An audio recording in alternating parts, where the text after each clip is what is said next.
New technology to treat insomnia and more. Welcome back to Techstination. I'm Fred Fishkin. Joining us from NeuroLight is founder and president Alexander Poltorak. Hi, Alexander. Hello, Fred. Let's get some background, first of all, about you and this technology that you've been developing. Yes, I was educated in Russia as a theoretical physicist. As I came to the United States in 1982, I switched my occupation to brain research. I was in faculty of neurology department of Cornell Medical College and worked in some other places, Pfizer, Sloan Kettering, etc. I've been many years in business. I became entrepreneur, a serial entrepreneur. I took my first company public in 1986. But in later years, I began to gravitate towards my favorite brain research. And when I came up with this idea for transplanting brain states, it excited me so much that I basically left everything else and focused my full attention on this technology. Transplanting brain stage, just the phrase may sound frightening to a lot of people, but there are no scalpels involved here. So none tell me whatsoever. about this. None whatsoever. Just like by sharing your idea with your friend, you don't lose anything, although your friend may gain additional knowledge. So too, transplanting brain state does not involve taking anything out of the donor's brain.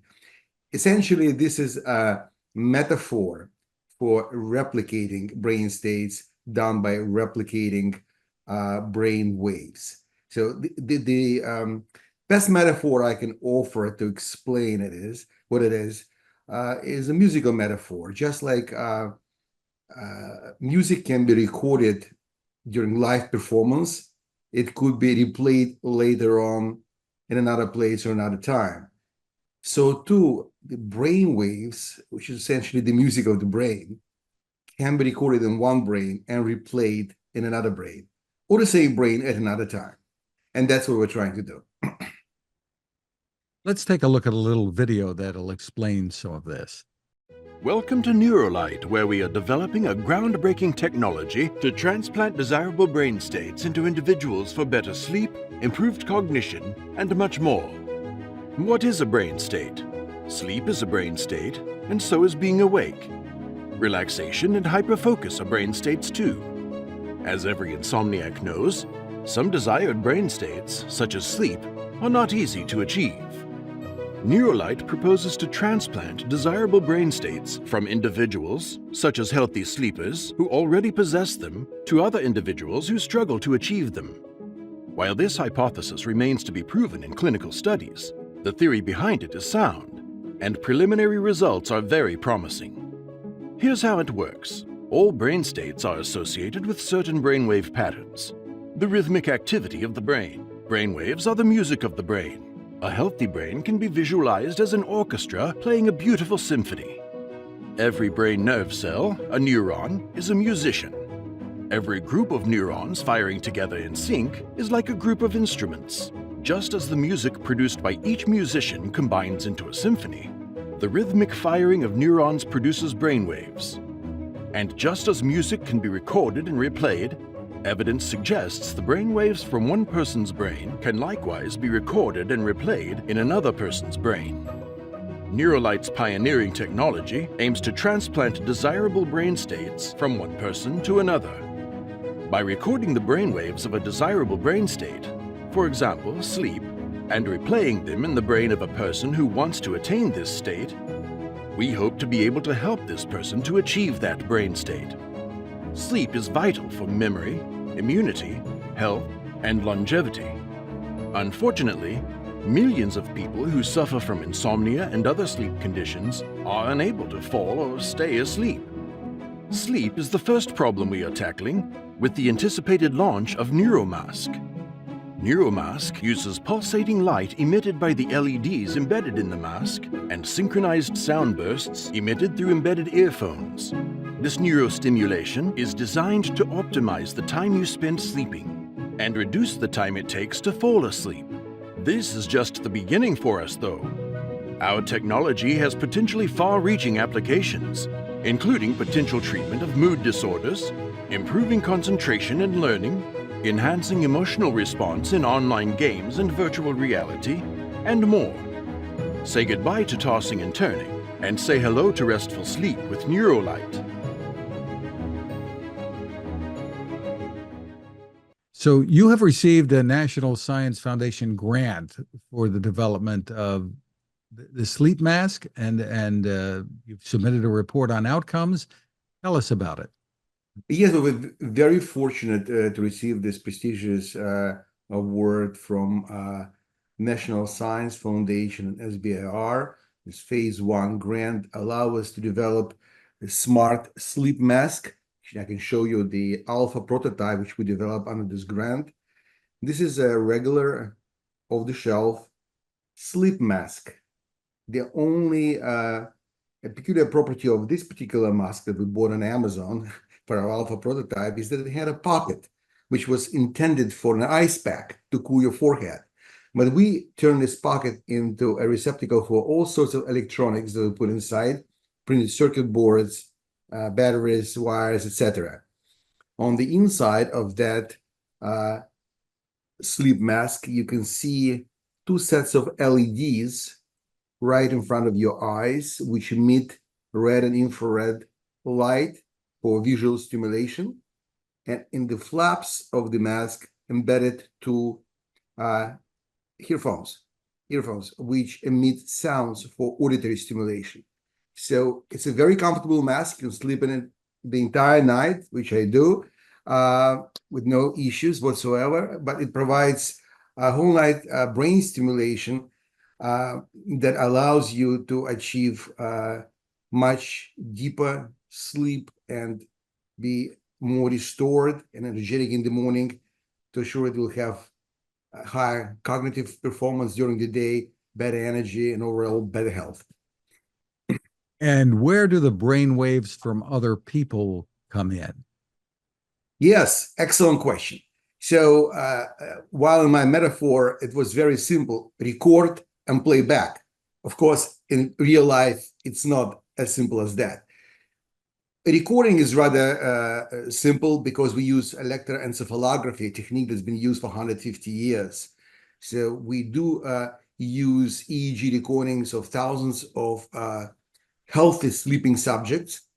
We do a lot of mathematical analysis of this EEG recording to extract cortical signatures, those patterns that specifically associated with a desired sleep stage. There are several stages of sleep, and sleep, of course, is one of the brain states which we are learning how to transplant from somebody who has it to somebody who wants it, such as an insomniac, right?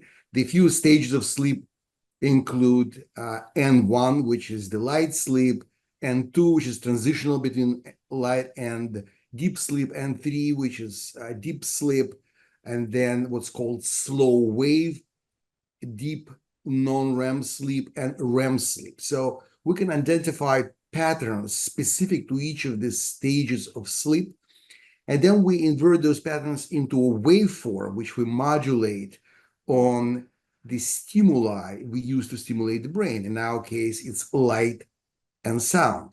It's natural to use light because sleep is regulated by circadian rhythms, and circadian rhythms are regulated by sunlight.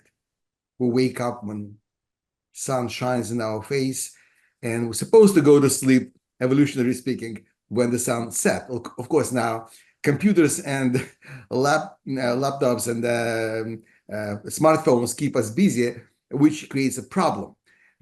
So we're trying to solve this problem by using the correct light with specific frequencies to entrain the brain to the frequency necessary to falling asleep.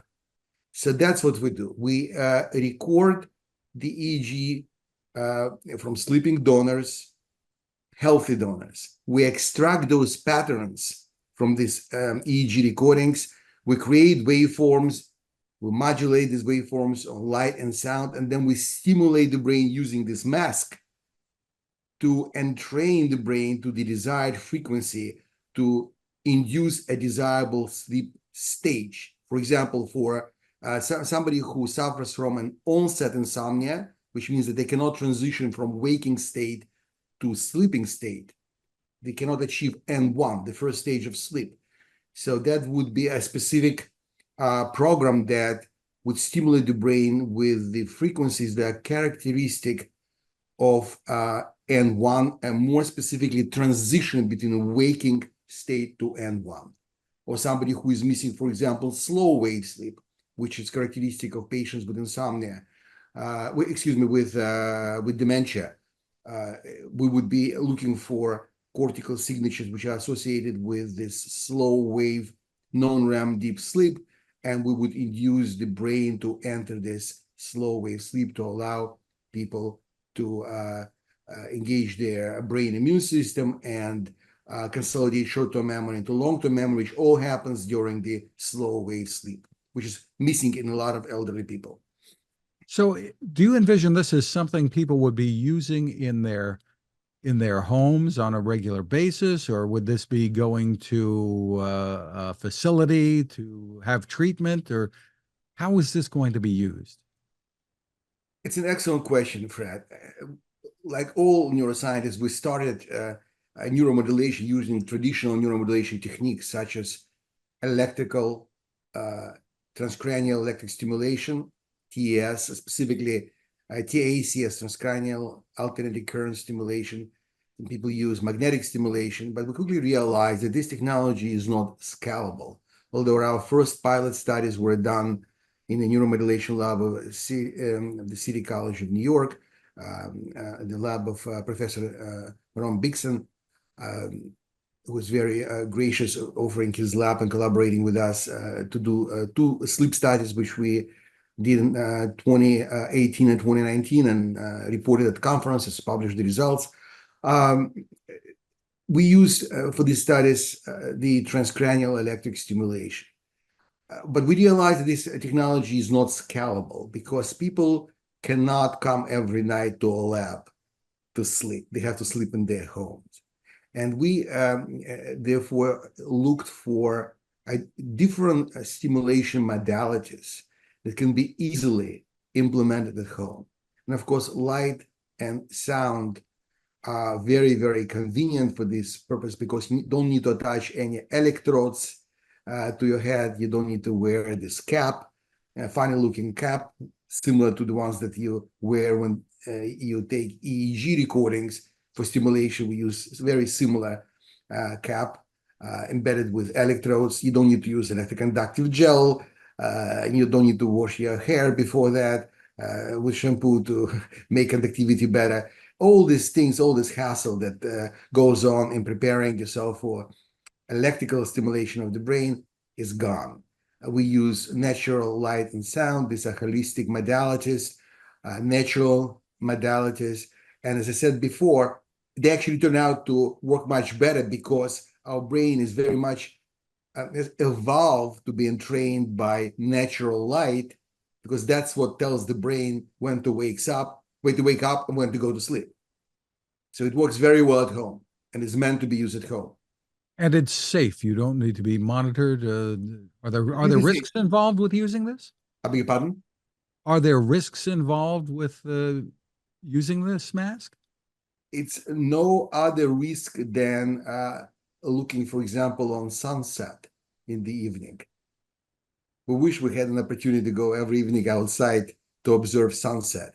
It's actually very important, just like it's important to expose your face to early morning sun, because the blue colors, blue hues of the morning light tells the brain to stop producing melatonin, which is the hormone of sleep. And that's what wakes you up and resets your biological clock, which runs a natural 25-hour cycle. It's shortened to 24-hour cycle by exposure to sunlight. So too in the evening, exposing your retina by looking at a sunset exposing your retina to this orange or reddish colors of sunset light gives a brain a signal to start producing melatonin. But unfortunately, in our modern lifestyle, instead of looking on sunset, we're looking now at smartphone screen, which produce blue light instead of orange light, just the opposite of what we need in the evening. So this mask corrects it because our LEDs emit very pleasant dark red light and invisible infrared light, which stimulates the retina with just the right colors to tell the brain to start producing melatonin. Over and above the information about the frequency, which is transmitted by flickering lights, which actually tells the brain to slow down the brain waves to specific frequency associated with the onset of sleep. You know, it's interesting. We have so much technology today that we wear on our wrists, on our ring fingers, and under a mattress that's telling us, hey, you're not getting good sleep. We have all that technology telling us about that. That's right. what my aura tells me, that every morning that I didn't sleep enough. Too much work to do in NeuroLight. But it's not solving the problem necessarily. Maybe it's giving you some advice to stop looking at your phone or turning off the TV or not having one in the bedroom. It's telling us those things, but it's not really being proactive in helping us get a good night's sleep. So this can help with that, it sounds like. So when might there be product on the market that people can buy? And would it be over the counter? And how expensive might it be? Well, we are quite a bit before that. You see, this is not going to be an over-the-counter device. We're a medical device company. This is going to be a medical device. To make a claim that we could treat an insomnia, which is a disease, we must get an FDA approval. We can sell this device as a consumer electronic device, as a wearable, by simply saying that it's a device that improves the quality of sleep, improves your overall health, etc. But to treat a disease such as insomnia, to make a claim like that, you must have an FDA approval. So before we can start selling this device, we must conduct a rigorous clinical study to generate data that supports the claim of efficacy, that we actually can shrink the latency time of sleep onset, and then submit this data to FDA for approval. And only once we get the approval, we'll be able to sell this device to consumers or through medical establishments. Of course, we will try to negotiate a reimbursement code so that people can get reimbursed by their insurance, by Medicare or other insurance companies, but it'll take some time. Where are you in the process today of trying to make that happen? Well, our alpha prototype is already developed and we're testing it. We just applied for the phase 2 of NSF grant. Hopefully, if we receive it, it will give us funding to develop beta prototype, which we'll be able to use in conducting our clinical study. And that's probably about 12 months away. And once we conduct our clinical study, we'll submit to FDA for approval. You mentioned dementia before, and there are other possible conditions that this can be beneficial with? Yes, if I'm allowed to dream a little, I can tell you that really my dream is to use the device for prophylaxis to prevent onset of dementia and Alzheimer's disease. And the reason for that is that it's been noticed that people who develop Alzheimer's disease, they all lack slow wave, deep sleep phase. Moreover, it's been noticed that the erosion of slow wave sleep occurs decades before the onset of Alzheimer's symptoms. Professor Walker one of the leading sleep experts in our country, proposed that the reason for that may be not just a correlation, but causative. It's because the brain autonomous immune system, brain has its own immune system, aside of our general immune system, which is based in bone marrow. Brain's immune system is activated during the slow wave sleep, just like the consolidation of short-term memory into long-term memory, which occurs in hippocampus during slow wave non-REM deep sleep. So too, the immune system is activated specifically in slow wave stage of sleep. So it's very well possible that it is the erosion of slow wave sleep. And we all, by the way, as we age, we spend less and less time naturally in slow wave sleep. And some people lose ability to reach that very deep level of sleep altogether, which is characteristic of sub-hertz frequencies, less than 1 hertz frequency, less than 1 oscillation per second in the sine wave that you see in EEG recording. So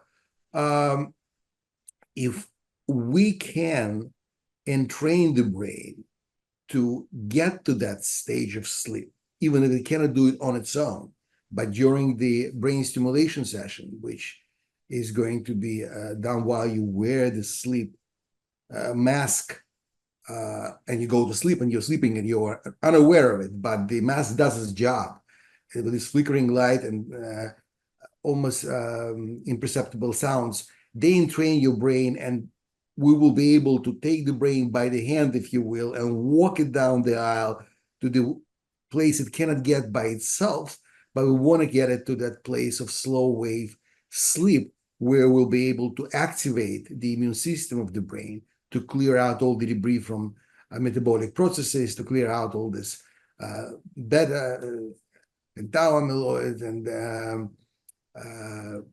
prevent the gumming up of the brain, which is characteristic of Alzheimer's disease. Of course, all this at this stage are hypotheses, and dreams need to be proven in clinical studies, but we very much hope to get there in not too distant future.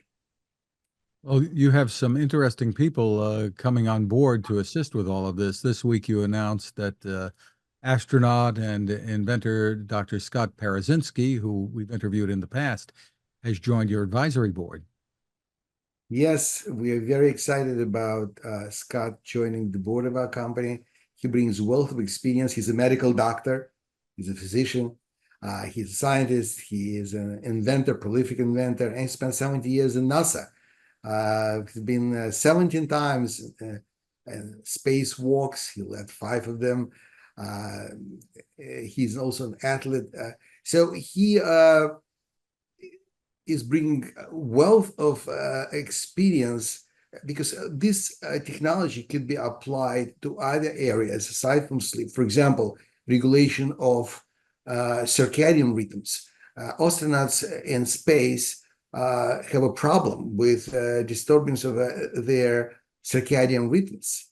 They fly around the Earth very fast, and they don't have the ability of maintaining this 24-hour cycle, which is modulated by sunlight. So using a device like that would help them to restore the circadian rhythm, which is so vital, not only to sleep, but to our sleep, our health in general. On the other hand, this technology can also be used to transplant brain states which are associated with hyperfocus, peak performance, and states of flow. And that's what Scott does very well. He's almost constantly in a state of flow. And that's why we're very, very pleased to have him on board. Just terrific. Where is it that people can go for more information about all the work that you're doing, and hopefully one of these days to be able to get hold of a device?